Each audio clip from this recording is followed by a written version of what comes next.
Unaddressed Letters, the Hill of Solitude. An hour ago, I climbed the narrow, winding path that circles the Hill of Solitude, and as I gained the summit and sat upon that narrow bench facing the west, I may have fallen into a trance, for there appeared to me an ever-changing vision of unearthly beauty. The sun was sinking into the sea directly in a time with the wide estuary that marks a distant river's mouth. It was setting in a blaze of molten gold, while all above and to the northward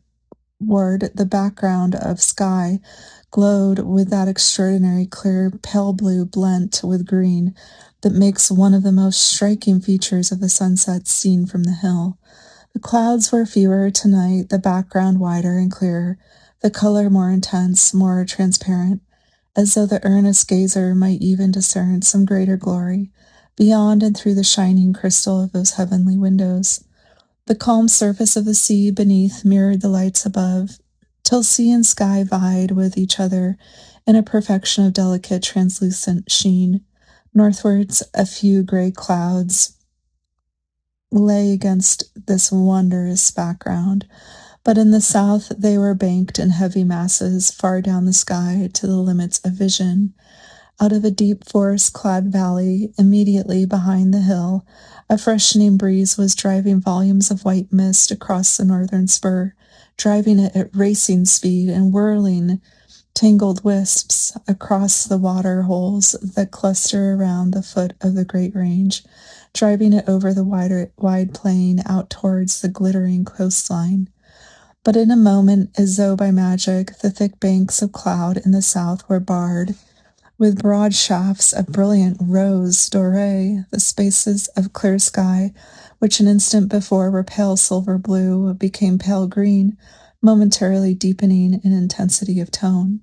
Close around the setting sun, the gold was turning to flame, and as the glory of magnificent coloring spread over all the south, the clouds took every rainbow hue, as though charged with a galaxy of living, palpitating radiance, grand yet fateful, a God-painted picture of battle and blazing cities, of routed hosts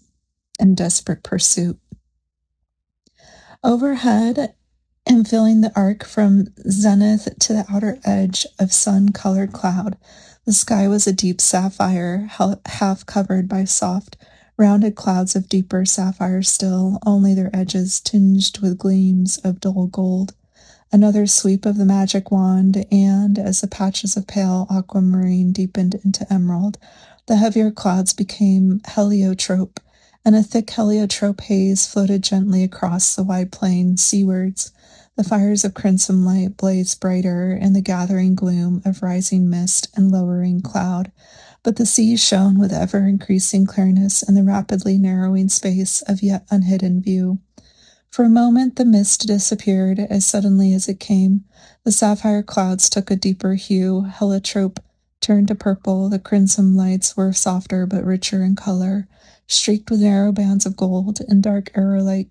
shafts shot from the bow of night. Standing there, it was as though one were vouchsafed for a moment a vision of the heavenly city which enshrines the glory of God. One caught one's breath and shivered, as at the sound of violins quivering under inspired fingers, or the voices of boys singing in a cathedral choir. All this while a solitary, ragged-edged cloud kite hung, almost motionless, in the middle distance over the glittering waters of the river mouth. This cloud gathered blackness and motion spread itself out like a dark, thick veil, and as the mist, now gray and cold, closed in the last sparks of the dying sunset were extinguished in the distant sea. And then I was stumbling down the path in the darkness, my eyes blinded by the glory of the vision, and as I groped through the gloom and heard the wail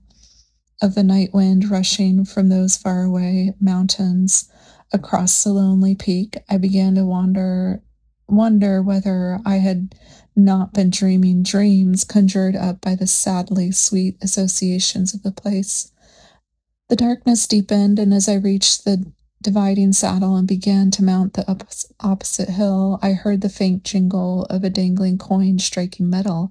and I said to myself that such associations, acting on the physical weariness resulting from days of intolerable strain, followed by nights of worse regret, were enough to account for far stranger journeys in the land which lies beyond the gates of ivory and horn.